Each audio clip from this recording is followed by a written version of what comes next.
Hi, you're listening to the Modern Club Management Podcast with me, your host, Ed Chapman. This podcast takes the lived experiences and knowledge of some of the leading figures and thinkers from the world of club management and beyond, all so that they can become your teacher and elevate your performance. Whether you're looking to start a career in club management, are a seasoned club manager at a world-leading club, or work elsewhere within this wonderful industry, there will be powerful messages and key takeaways that can help you in your career or personal life. Thank you for tuning in, and I hope you enjoy today's episode. This episode is brought to you by Swader. Swader is the social learning platform that delivers high-quality blended learning with human connection. Swader is on a mission to revolutionize the digital learning space through restoring the critical element of human engagement that has gotten lost in online learning. The technology provides everything organizations or individuals need on one single platform to achieve meaningful, long-term learning success. Using these skills helped me attain a job offer as the director of golf at Golf Digest, top 100 in the world ranked course after I completed their influence and communication courses. But don't just take my word and the 97% 5-star reviews it has had on Trustpilot for it. Try it yourself. All you have to do is email david@swader.com, that's SUADA.com, and quote the Modern Club Management Podcast to claim your free enrollment onto the reciprocity course to start your journey to become a more influential and persuasive communicator. Welcome to the Modern Club Management Podcast with me, your host, Ed Chapman. Today, I'm excited to be joined by Gregg Patterson. Gregg is the president and founder of Tribal Magic, where he is an in-demand speaker around the globe. Prior to this, he was the general manager for an incredible 34 years at the Beach Club in Santa Monica, California.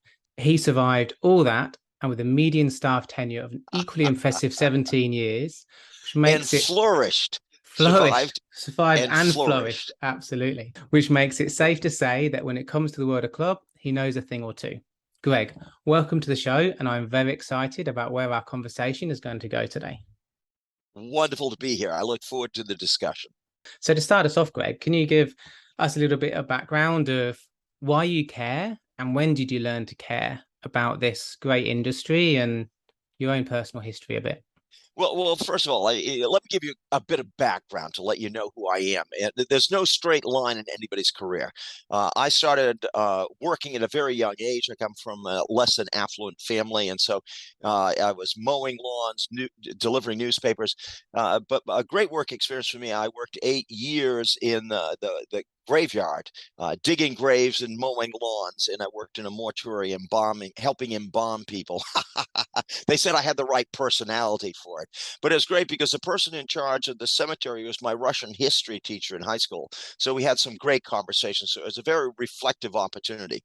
And I found that when I had time, as you do when you're mowing or digging a grave because you're alone, that you really reflect on yourself in life and all the issues. And by doing so, you enlarge and enrich your life experience. So I did that. Anyway, I was very academically oriented. So I went to college on scholarship. I was very lucky and or fortunate, whatever you want to call it. I majored in history. British imperial history is my specialty because I was a romantic. I come from a small town in Maine, and my family never traveled. So in my books, I traveled through my books, and the British Empire had bits and pieces all around the world. So I said, how exciting. So when I went to my undergraduate university, I majored in history, and then I was successful enough to get into an honors program in history.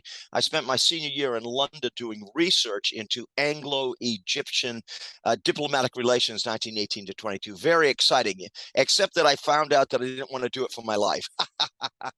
I found out I wasn't a research person. I had no idea what I wanted to do, but I knew I was going to be research. I graduated graduated. Fortunately, I had no debt. I returned to London on a Yugoslavian tramp steamer, which was the Zver, Z-V-E-R, is fabulous. Started working as an illegal alien in London. I think it's too long. They can't come after me now. That was back in 1972, so I think I'm safe. But anyway, I enjoyed London, and at that time it was cheap. It was inexpensive. I thoroughly enjoyed it. But I was getting itchy, and I said, I really haven't explored the States. So I came back to the United States, rebuilt a $50 motorcycle, drove to California, had $35 in my pocket at the time, started working as a security guard at the Hillcrest Country Club. I'd never been exposed to country clubs or golf or anything. I knew nothing about it. And all these Hollywood types coming around, all these movie stars, which was kind of exciting. But one of the cooks said, "Well, why don't you become a busboy? Because they'll feed you." And I said, "They'll feed me?" I said, "What a great thing!" Because I had my family never went to restaurants. I knew nothing about it because we didn't have the money to do that. So they said, "Why don't you go over to the Bel-Air Country Club, which is one of the great clubs in the world?" And they said they will hire anybody there. So I went over, and the maitre d' there was Jimmy Newson, who was English and actually been a tail gunner in a Lancaster during the Second World War. So he's a fascinating guy. Said, "Well, we really don't need anybody." I said, "Give me a try." So he hired me as a joke. I spoke French and German at the time, and everybody here speaks Spanish. So I went there, and the first day, it's like, oh my God, what is this? Thinking that at least I'm getting fed. But I fell in love with the business, and this is where life is serendipity, right? All of a sudden, it's like, wow, this is exciting. The stories that are out there, all these, again, it's all these Hollywood people, big money people from industry. What a fabulous business. So I stayed in the business. I went from busboy to waiter, waiter to wine steward, not wine sommelier, wine steward. The maitre d' and the general manager there, Charles Bernold, who is Swedish and had gone to Lausanne in Switzerland in the hospitality, said, "Why don't you go to Cornell? They have a master's program in hospitality." So I said, "Well, that's it." Never thinking that it would be a career. Anyway, I went, I applied, I interviewed, I was accepted. I found that the hospitality business, I mean, the people who were at Cornell were extraordinarily bright, and we were all losers. That is, all of us had a different undergraduate experience than what we ended up in. And I'd like to say that was a plus. Because that we had a very broad range of interest, curiosities, and insights. Great. So I was a history major. My best friend was an undergraduate at Columbia in pre-med. I mean, it was a fascinating group. I said, this business has some really bright people in it. Well, certainly at that level they do. And I happened to meet my wife there. So it worked. She was in the School of Industrial and Labor Relations at Cornell getting her master's. So we met. So that was great. Anyway, I graduated, worked with the Army club system as a systems analyst. And maybe we'll talk about that a little bit later.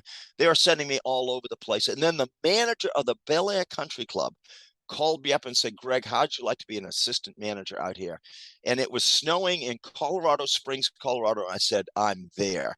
Went to California, started working at the Bel-Air Country Club, and the love of clubdom was enlarged as a consequence. You see, I like people, I like stories, and there's no place like a country club to get people and stories. And then I was there a couple of years when the member says, "Well, have you ever thought about running a beach club?" And I said, "I don't even like the beach. I'm a scuba diver. I jump off boats." Anyway, I said I had the itch at that time. I said, I want to become leader of something, manager of something. So I went there, interviewed. I loved being interviewed, and they hired me. I was the youngest manager they had ever hired at that age. Very few managers at the club because they didn't turn over managers, and it was like a 75-year-old club at that time. So it had great stability. So I started working there, fell deeper in love with not only the business, but that club. It was a unique environment, family friendly, broad spectrum, very affluent community, obviously, one thing and the next. And while I was there, they asked me to do a lunchtime speech at Cal Poly Pomona, the university just around the corner here, in the hotel program or the hospitality program. I did that. They knew that I had a master's out of Cornell, so they hired me to teach the clubs course. And then that's had a 14-year journey, and I was doing everything from cultural anthropology to business planning and the whole thing. I loved it.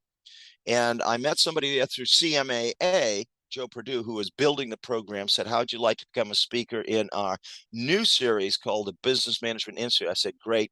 Started in that, and I still do that. I teach 2 classes in business management, and that's 30 years I've been doing that. So that's kind of fun.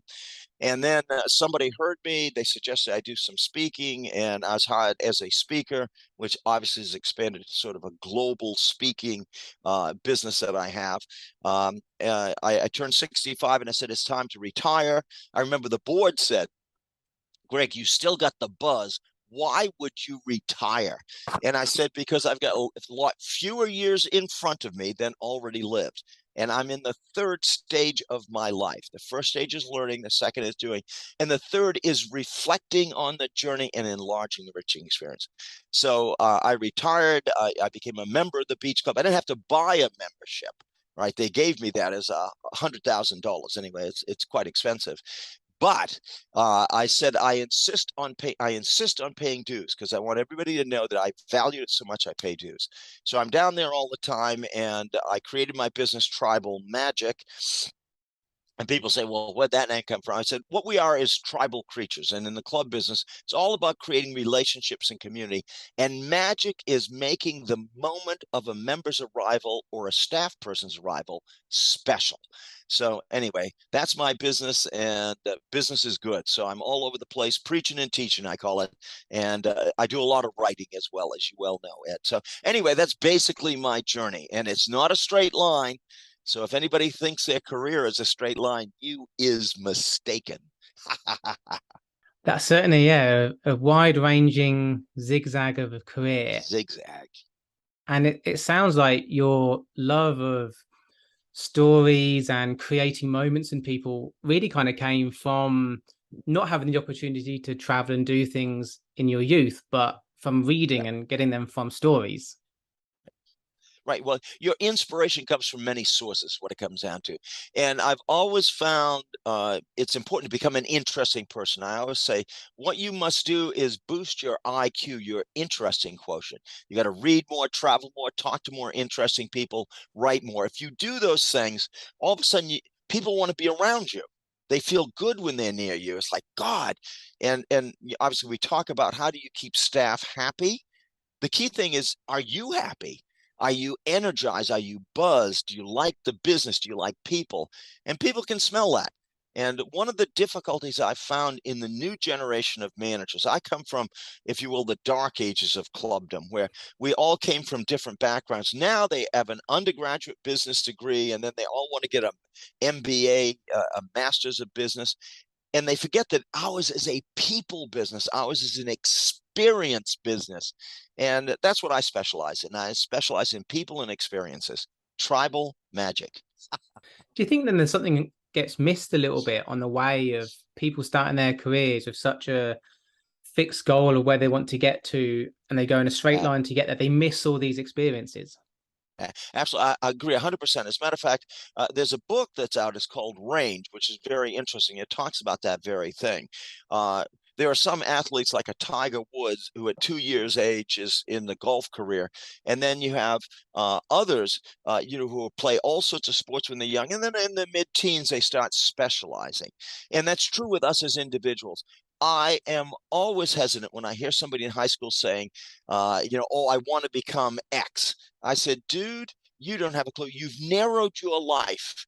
And I think the greatest gift that I was given was curiosity. And I've always curious. And I was never happy doing anything long term. I knew I wasn't office related. I tried that for once in London, and it's complete failure, right? And all of a sudden I found out I needed something, but you don't know where. And I'd never been exposed to hospitality. I had no money. I didn't go to restaurants or clubs or anything. But once I was exposed to it on the backside, the delivery side, I found out, God, this is interesting. What you have to do is find something that is aligned with you and your personality. And that's tough, Ed, because it takes a lot of uncertainty. But I like to say during that journey, I've got a quote that's saying, the foundation of success is a catalog of failures, right? You got to screw up a lot before you know what is right. What is it? That great English poet William Blake said, the road to the palace of the road of uh, the road of excess leads to the palace of wisdom. Only when you know what is too much do you know what is enough. That's a great quote. So anyway, I was all over the place, and I tell people to do that. The problem is people are scared. They don't have the confidence to say, look, who cares? And I come from a poor family, and I knew I could stay alive, and I was a mechanic, so I fixed my motorcycle, and so I knew I could do it. I had the opportunity, but if you say at the beach club, you grow up and at 16, you have your BMW, and you go to the great universities, you can't afford to do what I did, which was you have no money, but you can take care of yourself and stay alive. And that's what I think may be a more interesting person. But very few people are willing to do that now. They want to graduate from college and know what they're going to do. I tell them, climb on a Yugoslavian tramp steamer. You'll see life differently than you do now. Got to take the biggest risk in life is not taking any risks. Exactly. That's a very wise thing. Risk and uncertainty. I call it the great adventure. And life is an adventure. And it's about risk and uncertainty, but it enlarges and enriches your life. So there are no straight lines in your career that weren't in mine. And I'm a happier man because of it. I want to believe that. So you mentioned about being a systems analyst for the US Army club systems. How's that influenced your approach to decision making? Well, first of all, I'm very analytical. That's easy to do. But I found out in the Army, what I was doing was writing all these operations manuals. And what I discovered? That operations manuals are easy. Getting people to do it is tough. And I think the thing I learned out of the Army is you can write all day. And if nobody wants to do what you've written, it does you no good. So the key thing is people in any system that you develop, right? And so I remember writing these big stacks of books, and I was so proud, right? And nobody read them. And so I discovered at that point, you have to deliver systems and understanding in a different way because you got to make ideas stick. And I know what most people, particularly in the U.S. Army, most of the people there they don't have master's degrees from an Ivy League university. As a consequence, you have to deliver the message in such a way that it sticks. And that's really what I learned out of that whole experience. I said, dude, I write well. So yes, I can write all this stuff. Ain't doing you no good. So what it taught me was what I shouldn't do. It was a failure. In my judgment, it's a failure. They saluted me and clapped their hands at all these 3-ring binder manuals I made. Didn't do anybody any good. So that taught me a very great lesson. Don't piss your money away on something that doesn't stick. So anyway. No, that's very, very powerful, very true. And probably brings us on to our main topic today. They've got a lot of staff in the world who are unhappy, Absolutely. stressed Absolutely. in many industries. And then let's assume that as a club, we've already met the qualifying criteria in terms of pay and benefits, which is critical, but it's not enough. That's ground zero. Bennies that you deliver, the salary, that sort of thing, have to equal the norm. It doesn't make anybody happy. If you don't equal it, they're unhappy.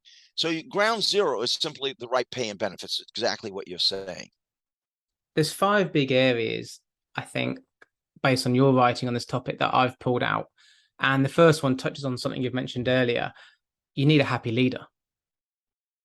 You need, that leadership from the front. It all filters down. Enthusiasm is more effective than efficiency. And one thing they don't teach you in, say, graduate school is how to be a happy person. I call it what's your pie, right? You want to enlarge and enrich your pie continuously. But, if you aren't happy, you can't generate enthusiasm for others. By way of example, I officiated a wedding yesterday, and I love weddings, and I love the 2 people I was marrying or officiating at. And I brought that joy to that experience. So you got 100 people in the audience, you've got those people, and it's infectious, right?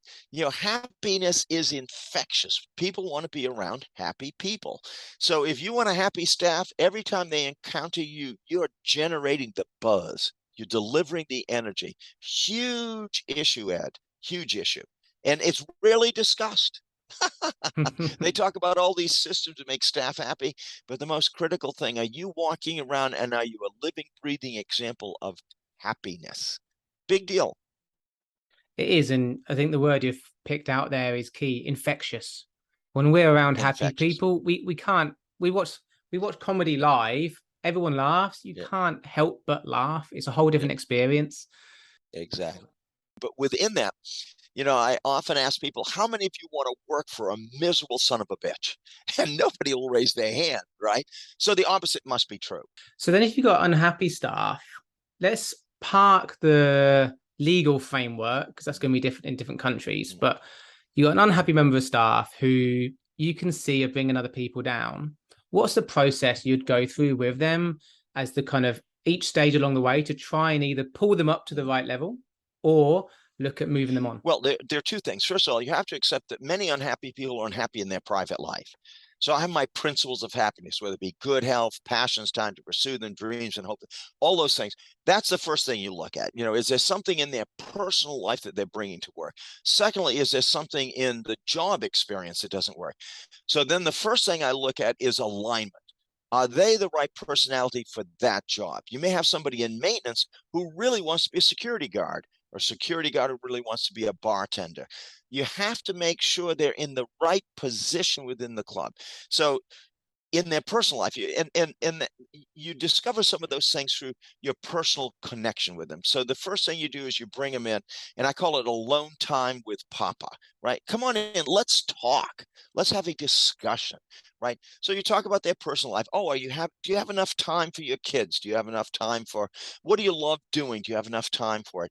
But then you look at the job, it's like you don't seem to be excited. I mean, is it because you don't like people, you don't like community, you don't like clubs? I mean, it may be they're in the wrong business, right? So you shouldn't hire those people to begin with. And one of the things is you got to know if they're in the right, it's alignment, aligning them with the right business. So then you got to find out, what is it about the job? They don't like the supervisor, which might be legitimate.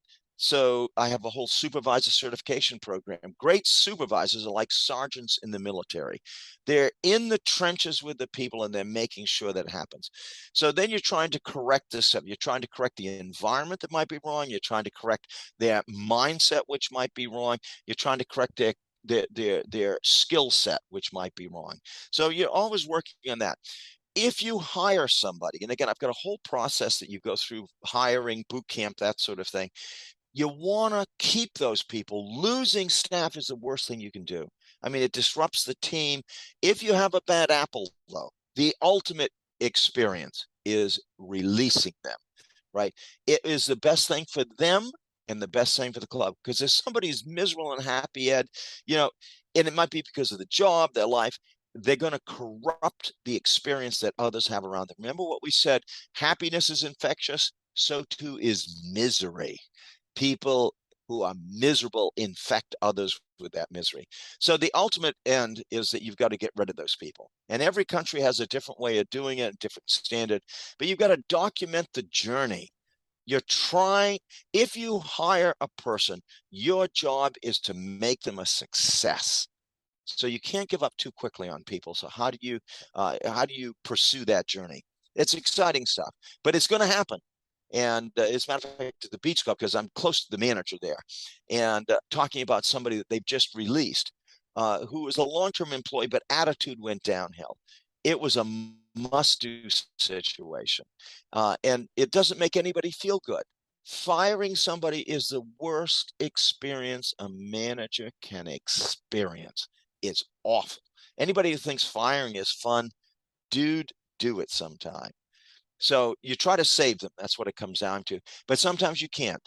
And the end result is, look, let us be friends. It's time for you to go. Right. So good question.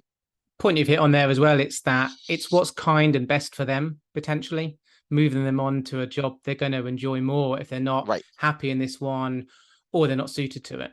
Because one of the things that you do as a good leader is you mentor your people. Coaching them says you better do this, right? But mentoring is to ask questions that guide them to a solution and to give insight and advice. So your job, I don't have children, so all of my employees, 150 of them I had, They were essentially my children. My job was to counsel them. A parent doesn't give up on a child because they screw up and do something wrong. They counsel them, they give them advice and insight, they mentor them so they become better. So that's one of the joys. And sometimes you fail, but most of the time you succeed if you have the right mindset. Yeah, a powerful way of looking at it and having that process of getting to know them, treating them like a person. Sometimes I feel managers can treat them like a staff member as a purely as a number. Whereas, as you said earlier, getting to know what's their hobbies, what's their interests, do they have time for them? The days when you can, I say you do, are gone. People want to be a participant in the decisions. They want their life to be valuable to you. So my father, obviously, he's passed, but in his day, when he was working, say in the 50s and 60s, it's like you say, I do. I don't make any comment, right? That's not the way anymore. You get a kid that's 23 years old and you say, do this, and they say, why? You've got to be ready to explain and to understand. The world has changed. Managers haven't. If I know in the military when I was dealing with that, I wasn't in the army. I worked for the army, but it was command and control. I say you do, and nobody said, "Well, General, I don't know if that's right." In the work environment now, you've got to do that. It's a different world. Okay, so Greg, that's some really good points you make there on the importance of getting our staff in the right frame of mind and being a happy leader. And within that, you've talked about getting to know your staff, which brings me on to kind of our next area I want to look at, which I would call inclusivity.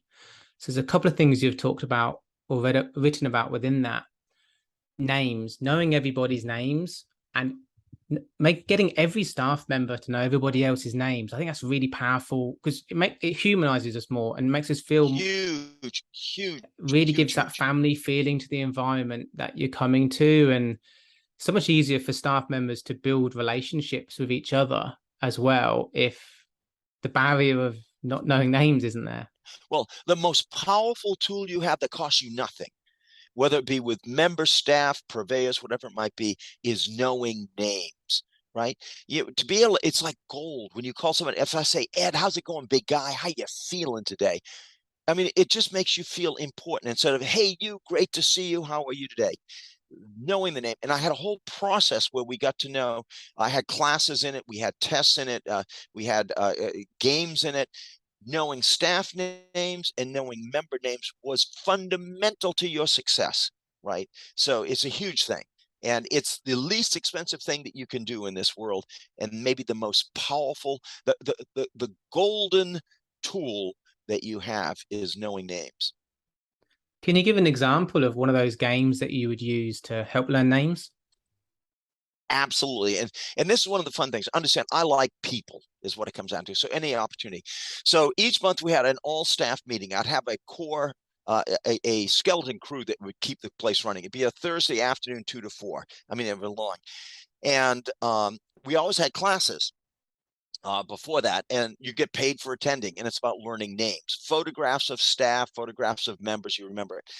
But when we started our monthly all staff meeting, I'll tell you how we did it. Everybody's there. And first of all, I mix them up because everybody sits with their own team. So I said, okay, everybody move. They know the routine. I don't know why they don't do it, but the minute I say it, they move. Then everybody stands up, starting with me, because I'm at the front of the room. I say, Gregg Patterson, general manager, 34 years, right? And everybody stands up. So people are writing down. If we have a new employee, I said, ladies and gentlemen, we have a newbie today, Mr. Ed, right? Who are you? And he stands up and everybody cheers and one thing. But people are writing it down because if they don't remember, I have my notepad here. Everybody had one of these notepads. Now in the thing. I don't have it on this because I don't have it. It's new. But we'd put the names in of people you don't know. So then we'd have the staff name game. Every time when people came in, they had to write their name on a piece of paper, throw it in a raffle box. I would reach in, pull out a name. I might pull out Ed. I said, Ed, come to the front because I know people cheat if they sit there. So you get $2 for every employee's name you can name. And you got to start with me. So you go around the room. If you name everybody in the room, we double. I've had dishwashers walk away with $400 because they remembered everybody saying, and here you are, you're a busboy, don't even speak English, and everybody's cheering for you. How many times did that happen to you? Very rarely, right? So that's the first thing. Then we have member names. The member name games is worth more because they don't run into them in the same way. But we have a slide. The slide will go up, and I'll have, again, pull a name out of the hat and say, Ed, come up again. What was the member? And if you can't remember the name, or with the staff name game, everybody knows you're there. And that people go 5, 4, 3, 2. And the minute they start counting, you'll never remember anything. So it's last. Then the next person comes up. And so again, we double it if you get everybody going to the end. So people can walk out of there with money. I remember my finance committee says, my God, Greg, you're spending $10,000 a year on this, and various other things I do at the monthly all-staff meeting. That's one of the things. Next thing we do monthly all-staff meeting is we have the anniversary thing. So everybody whose anniversary is that month, where they've been there a week, a month, 10 years, or 50 years, comes up in reverse order. The youngest comes up first, and we give them $1 if they've been there a year. If you've been there 50 years, like Caesar in our grill, he gets $50 on his anniversary date.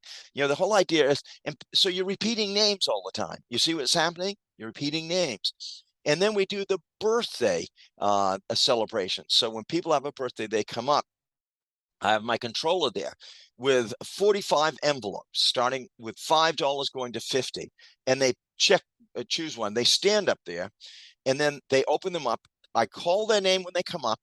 When they're standing there, I call their name, open up your envelope, and tell me how much you got. And obviously, they love it when a busboy makes $50 and a supervisor makes $5. They love it, right? Stick it to the man, right? And then we have everybody stand up and sing them happy birthday to you, that sort of thing. They sit down. So you see, your name has been repeated multiple times that day. So all of a sudden you start to think that. And one of the requirements that we have is called GEG, greet, engage, goodbye. So whenever you meet anybody, you might say, Ed, how's it going, big guy? Good to see you, or whatever it might be. And we have this fist bump and that sort of thing. So people are using names all the time. We have a culture of name calling, not bad names, name calling. The name calling culture, I mean, it's powerful. And so, yeah, you start to learn names almost unconsciously. And I love to go through. I also had dollar bills in my pocket. I love to do, pop-up quizzes, right? So I'll walk in there and say you're a new busboy, and I say, what's that member's name right over there? And they say, God, I don't know. I said, why didn't you ask? Why didn't you write the name down in your book? And so we go over it and repeat it. And if they get it right, I give them a dollar bill. It's amazing how that appreciation and reward reaffirms and lets it settle in. So you don't have tests in it, but it's sort of improvisational, fun examinations. Hugely powerful. It works all the time. That's all I can say. But what's interesting, I've not been manager for 7 years, right? And the tragedy is this culture you create. We're on the third manager since I left. I was there 34 years, and we've had 3 since I left, right? But you lose that culture. And people come up to me and they sing this song, "The Love Is Gone." Well, one part of love is knowing people's names and giving them that greeting and that engagement and that goodbye. Hugely powerful, Ed. You want to make happy staff? First thing, you know everybody's name. There's a few different threads I want to pull out there. The first one is that, but with your finance team questioning that, $10,000 a year, well, actually, the return on investment of your staff loving coming to work and knowing all the members' names and how that makes them feel. Right. Well, it's invaluable, but also they want to see the numbers, right? They're metrics oriented. Oh, show me the numbers. Turnover goes down. That's the first thing. Turnover is the most expensive thing you can do as a manager. So you reduce turnover. Staff are happy, members are happy. Now that's an intangible, but members come down more if they are encountering happy staff on a regular basis. So you don't have as much turnover. Now, the third thing here in California, I don't know the way it is in the UK, but we have this thing called worker comp. When you're injured, you have insurance and you pay for it. And your insurance premium is based on your experience mod. How many are they? When I came to the Beach Club, it was like 230% experience mod. That is 100% is the norm. When I left, 73%. I mean, we're saving a fortune every year, $50,000-$60,000. So those are metrics I can show. What's interesting, since I left, it's back up to 200 and something now. Isn't that interesting? So I was saving, by giving $10,000, I was saving $60,000. Easy to justify to a finance committee that it's a good investment. lower turnover, happier staff, better member relations, lower worker comp. Boom. They want metrics. I'll give you metrics. Good point. Having that to back it up, because I think for a lot of managers, you can feel that these kind of happy, not really fluffy, but they're really, really important. The social KPIs, as you'd call them, are so crucial. Absolutely. And I think it can be hard to find the metrics that validate them to, in a private club, the finance committee, or in a commercial club to the owners. That there are powerful ways of doing it, though, you've mentioned. Well, what's interesting is certainly I was in private clubs and they were member owned. So there's a different thing. But if you're on the finance committee or board, you are hearing things from your members continually, right? It's like you're out having a cocktail and they say, God, this is a great place. The staff are always happy. I remember when I left, the one thing that the manager, the nominating committee, the past president's committee that chose the next manager said, the one thing is you better keep staff happy here. It's a huge part of the beach club experience. And anyway, there have been issues and one thing there, so I want to go into that. But it's very interesting that they themselves said this is one of the keys to our success. And people right now will say, and you ask most people, when they think of their club, they think of staff. They will see the staff more than they'll see their member friends, right? So that, and the word gets out. Believe me, people talk and people listen. Now, in a commercial hotel environment, I don't know anything about that. I guess online, your ratings with those things, one thing. In a closed society that knows each other, a tribe, they're always talking to each other. So believe me, the board wants the members to be happy. If the members are happy, they'll tell the board, and whatever you're doing, they celebrate and salute you. Success is the key. Yeah, those games you've mentioned about playing to learn the names, because that also has secondary functions of building that, that family feeling of those team bonding. Team bonding. Relationships are the key to our business. You want happy staff, they like the people they're working with. As a matter of fact, one of the things that I often said about worker comp is if staff know and like staff, they may get injured, they'll come right back. But if they don't like staff, they don't like the club, they won't. And obviously that has been proven. My insurance people were trying to get other clubs to do what I'd done, but it takes a certain personality, somebody who truly loves doing it to do it well. You can say, oh, I have a monthly all staff meeting, has no impact. Dude, it's because you're boring as a rock. Yeah, I think we've all probably been in at least one monthly staff meeting, all hands on deck, where you're trying hard not to yawn because it's not engaging. When it presents right to sleep. Yeah, and it presents such an amazing opportunity to have your whole team together. Yeah. Well, see, one of the tactics of being a speaker or whatever is engagement with the audience, right? So your staff is your audience. How do you engage them in the journey and the process? You don't lecture to them. It put me to sleep in graduate school. I don't want to do that. You want an interactive experience. So they don't know what's coming. It may be them that you get. Believe me, they don't go to sleep in my meetings. I can assure you. That I can assure you. Moving on to another topic within this area of keeping generating that big happy with the staff. Huge. Individual growth and personal growth for staff. Well, first of all, you got to know what your staff wants and what their talents are. Knowing what people want and whether they're capable of doing is one thing. But you have to build into your day a growth learning experience. That's first of all. So the upbrief is important. I have my 5-minute education. We have raffle boxes. I believe that people learn in a non-linear fashion. So I love raffle boxes. You pull out, it's like, okay, what direction should the lines on the tablecloth on go in the dining room? I mean, if you're dealing with a dining room staff, or how much oil should be in a machine if you're on the greenskeeping team or whatever, because that's continual education, continuous incremental education. So you're always doing that. Then at the end of each day, and then during the day, you do the walk and talk. So that's part of the education. At the end of the day, you do the daily debrief. Hugely powerful. The upbrief and the debrief are the two most powerful educational tools that you have, done every day. And you come in and say, the first one is, what's your question of the day? Everybody must have, without a question, you're never going to learn. All knowledge is question driven. Question of the day, what's your story of the day? And then WWEBI, what went well, even better if. So you have this dialogue and you're writing down the things Like I always have my notepads with me, right? Pieces of paper, which go into the raffle box. You're recording those because if those questions come up, if those experiences come up, other people can learn from them. So that becomes part of your morning routine. So your evening morning. Then I have this thing called BCU, Beach Club University. Obviously, it's free. Anybody can come, all right, and you get paid for being there, which is kind of a cool thing to do. So an hour of education each week. And I usually talk about non-club specific things. I might talk about personal finance. I might talk about, how to deal with divas, or how to lead, how to follow, topics that are universal and not, oh, how do you set a table or whatever it might be. That's not the part. So you've got that. Then you've got an executive ed program, I call it. I have this management development program, which is like 2 years long, that you have that you can go through. I bring in speakers from outside that were part of that BCU thing. Then you have different categories that you can use to grow. The first category is certified boot camp instructor. Right. So for the 5 days of boot camp, that is with new employee, you must be instructed by a certified instructor.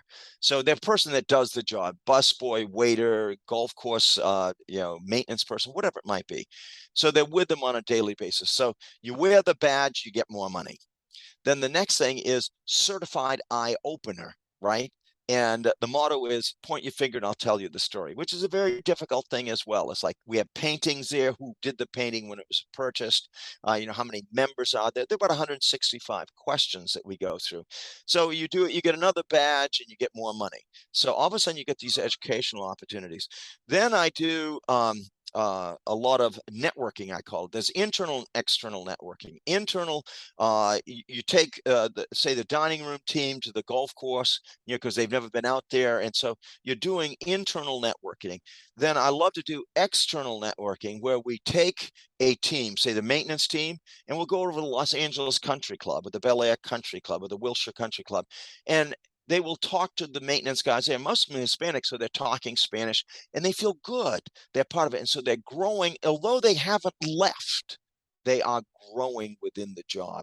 So yeah, there are very specific things that you can do.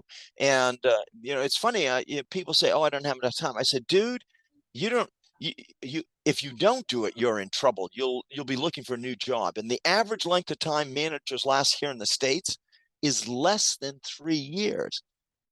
They get zonked, right? And you ask yourself why? Well, they don't keep the staff happy, they don't keep the members happy, and they don't run the business. So big three, there you have it. So I love this. Now, none of this stuff, when I was coming up through the ranks, this was not stuff that they gave me at all. But you learn by bad examples as much as by good examples. So I said, well, okay, if I'm a new employee, I'd like to get to know the general manager. Can you imagine that? So on the first day that you're at the club, you can't work an hour until you've gone through the general manager's orientation. And all of a sudden, I know you. And so when you walk by me, I said, Ed, how's it going? Well, man, you've been here 2 days. What do you think of the club? You know what that makes you feel like? Makes you feel good, right? So I got a whole routine, a whole program that I go through. It's very exciting, Ed. Anyway, I find it's real dynamic. Anyway, but education is a huge part of people want to keep growing. And I don't care what position you're in, they want to grow. There is, and that personal growth that they feel from that, well, that to them makes them feel so valued at the club because they're learning and developing, not just for to be a better worker and be better in their job, but you're making them better people as well, which then feeds into that whole feeling like a family at the club. Well, first of all, competence makes anybody feel good, doesn't it? I mean, if you do the job well, you can change the oil in the mowing machines and you do it well, it makes you feel good. I have one of my sexy sayings is meaningful work is life, man's salvation, right? Man, woman, whatever it might be. The idea is if you're doing something that's meaningful, that's needed, that's important, that's complex, that satisfies something deep in you, makes you feel good, right? So that's why this alignment thing is important. You want to find out if the work you're doing is meaningful. But one of the things I do as well is I dramatize how your job is meaningful. And I've written about it. One of the articles I wrote called Seeing Wonderful. Whoever you're with, whatever you're doing, wherever you're at, finding the wonderful in where you are is one of life's great gifts, right? So that is our job. You want to keep staff happy? Let them see wonderful. Give them the eyes to see. Very big deal. I love there's one quote of I think it's a president walking through the NASA buildings and he asks a cleaner what he does. And he says, "Oh, I put people on the moon." Because his view is if NASA's not Yeah. clean and the astronauts get a cold, they're not going to the moon. Well, I think one of the examples is, again, the average length of time employed stayed with me, my core team. I had about 65 core employees, about 150 in the summertime. Obviously, the business expands. But it was about 17 years. And I had a dishwasher, yayo. I mean, didn't even speak English. Wonderful guy, right? And the fact is, he stayed because he was getting something from the job he couldn't get anyplace else. He got dignity, right? He felt good about himself.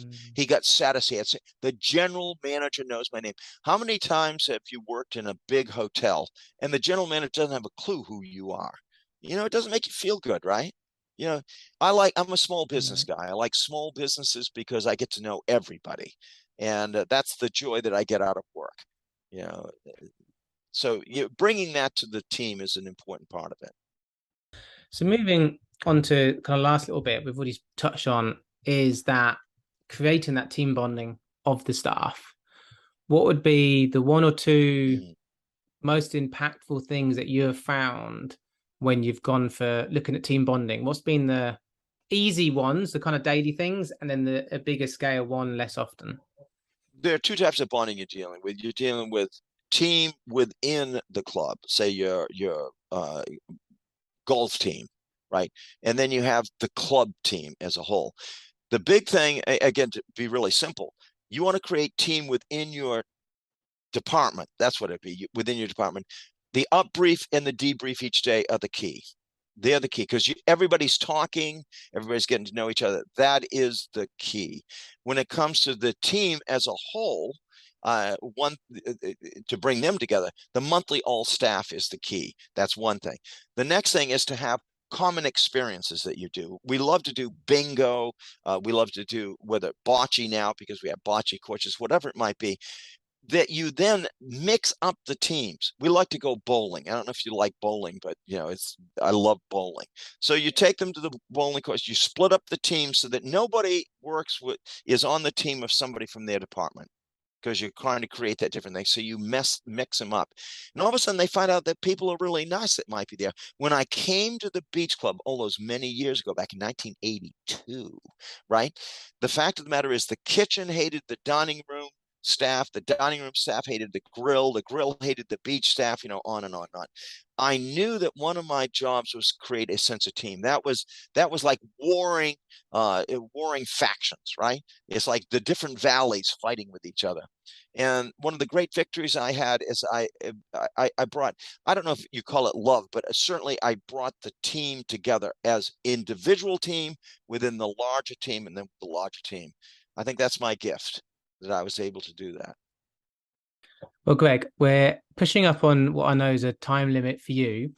What's the one of the best pieces of advice that you've received in your career? Obviously, you give out a lot from your great knowledge you've had in your career, but what's one of the best ones that you've had?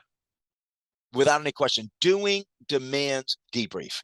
And whatever you do in life, whether it's just driving to work, taking a walk as I'm going to do over to my motorcycle shop, it is an experience from which you can draw great lessons and insights. So whatever your life is, doesn't matter what you're doing, busboy, waiter, president of the United States, every day gives you experiences that give you great insight into the larger thematic issues of life if you learn to see correctly. And the key to seeing is debriefing the experience that you've had. Like after I finish with you, while I'm walking, I'll be debriefing and I'll have my notepad with me. Always carry a notepad. And I say, well, okay, what should we remember doing in the future? There are about 1,000 things I'd like to talk about that we didn't have a chance to talk about, right? What might those be? What should we do about the technology? How do we handle this? What about the hearing? I mean, we've had an experience. Reflect on it. I had at the Beach Club 34 years as general manager, and I've been in the business of clubs since 1974. And the fact is, I'm an old geeky guy. And I've taken that first bit of advice, doing. Now, it wasn't said to me that way, but I made it that way because it's easy to remember. Doing, I've had a life. I've done. I've crested 70 years old. I'm an old man. I've got lots of life that I've lived. Debrief that life experience and draw the great, larger principles and practices. Like you say, one of the keys to your success as a general manager is keeping your staff happy. That's a principle. The practices, how do you do it? Upbrief, debrief, monthly all staff meeting, common events, upside surprises. I mean, I've got, if obviously you've read my article, there are dozens. I think there are like 40 things that you should do. And if I were to evaluate you, doing demands debrief. None of that stuff was given to me. I didn't read it in a book. They didn't give it to me in a class. It's like I look and experience, think about it, and then I draw something from it. So that's the best bit of advice I've ever had. The other bit of advice, and kids often ask me that. I say, Gregg, what's the key to my success? And I say, curiosity. Ask questions. All knowledge is question driven. And I like to say curiosity is nature's original school of education. So the professional said doing demands debrief, but if you're talking about life, curiosity is the key to a successful and happy life. So those two things, that's what I would say. Wonderful. Well, I think that's a great place to end it. Gregg, thank you for your time and this fascinating conversation we've had today. Ed, I've enjoyed it beyond your knowing. Thank you. Look forward to speaking to you in the future. Hopefully sometime when over there in the UK, where it's cold and gooey and foggy and rainy. I look forward to that. Fantastic. Thanks so much, Gregg, and have a great day. Have a good one, Ed. Thank you for joining me on this journey as we dive into the world of club management. I hope you enjoy listening to these conversations as much as I enjoy having them. If you do enjoy and get value from them, I have two small requests. Simply subscribe to the show on your favourite podcast listening app and leave a review, and share it directly with someone whom you think would benefit from listening. If you're interested in being a guest on this show yourself, then you can reach out to me using the details in the show notes or email me modernclubmanagement@pm.me. In the show notes, you will also find a link to my bi-weekly newsletter that complements these conversations, where you can sign up to receive these directly into your inbox so that you never miss out. Thanks for tuning in and have an amazing day.